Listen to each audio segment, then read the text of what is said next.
കോൺഗ്രസ് ഒടുക്കം ഉറപ്പിച്ചു പറഞ്ഞു, അരമുറുക്കിക്കോളൂ എന്ന്. അല്ലാതെ മറ്റു മാർഗങ്ങളൊന്നും തന്നെ തൽക്കാലം കോൺഗ്രസിന് മുന്നിലില്ല. കോൺഗ്രസ് പാർട്ടിയുടെ ദേശീയ അധ്യക്ഷനായ മല്ലികാർജുൻ ഖാർഗെ തന്നെയാണ് കൈകൾ രണ്ടും മലർത്തിക്കൊണ്ട് കാര്യങ്ങൾ എടുത്തു പറഞ്ഞത്. കോൺഗ്രസ് പാർട്ടി ഫണ്ട് ക്ഷാമം നേരിടുന്നുണ്ട് എന്നാണ് ഖാർഗെ പറഞ്ഞത്.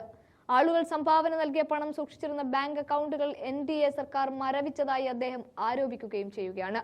പാർട്ടിക്ക് വൻതുക പിഴയായി ആദായനികുതി വകുപ്പ് ചുമത്തിയിട്ടുണ്ട് എന്നും ഖാർഗെ പറഞ്ഞു വെക്കുമ്പോൾ മുന്നിലുള്ള വലിയ തെരഞ്ഞെടുപ്പിനെ എങ്ങനെ നേരിടണമെന്ന് കോൺഗ്രസിന് അറിയില്ല. നീതിയുടെ ഒരു വെളിച്ചവും കോൺഗ്രസിന് മുന്നിലില്ല. പകരം പ്രതിസന്ധികൾ കൊണ്ട് കുരുക്കുമുറുക്കുകയാണ് BJP. ഇവിടെ ഡൽഹി കോടതിയാണ് കോൺഗ്രസിന്റെ ഹർജി തീർത്തങ്ങ് തള്ളിയത്. കേന്ദ്രം മറുപടി നൽകുന്നത് പോലെയുള്ള തരത്തിലായിരുന്നു ഈ ഡൽഹി കോടതിയുടെ ഓരോ പരാമർശങ്ങളും.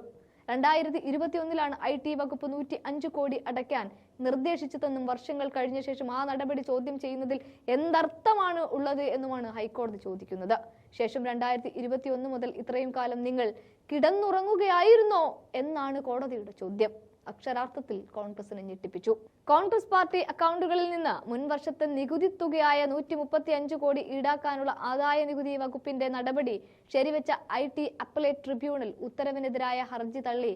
2018-19 വർഷത്തിൽ കോൺഗ്രസ് 105 കോടി നികുതി അടയ്ക്കാനുണ്ടെന്ന് ചൂണ്ടിക്കാട്ടി പലിശ സഹിതം 135 കോടി ഈടാക്കാൻ IT വകുപ്പ് നടപടി തുടങ്ങിയിരുന്നു. തുടർന്ന് ഈ മാസം 8-ന് കോൺഗ്രസിന് നോട്ടീസ് അയക്കുകയും ചെയ്തു. ഈ നടപടിയെ കോൺഗ്രസ് ചോദ്യം ചെയ്തെങ്കിലും IT അപ്പലേറ്റ് ട്രിബ്യൂണൽ വാഗ്ദാനങ്ങൾ തള്ളുകയായിരുന്നു. ഇതേ തുടർന്നാണ് കോൺഗ്രസ് ഡൽഹി ഹൈക്കോടതിയെ സമീപിച്ചത്. പക്ഷേ നിരാശയായിരുന്നു ഫലം. ഇവിടെയാണ് രാജ്യത്തെ ഭരണഘടനയെയും ജനാധിപത്യത്തെയും രക്ഷിക്കാൻ ജനങ്ങൾ ഒരുമിച്ച് ശക്തമായി നിൽക്കണമെന്നും വരാനിരിക്കുന്ന തെരഞ്ഞെടുപ്പിൽ കോൺഗ്രസ് പാർട്ടിയുടെ വിജയം ഉറപ്പാക്കണമെന്നും ഖാർഗെ ആഹ്വാനം ചെയ്യുന്നത്. അതുകൊണ്ടാണ് പറഞ്ഞത്, കോൺഗ്രസ് ഉറപ്പിക്കുകയും ഖാർഗെയെ പ്രഖ്യാപിക്കുകയും ജനങ്ങളും മണികളും നേതാക്കളും അത് സ്വീകരിക്കുകയും ചെയ്തു എന്നുള്ളത്.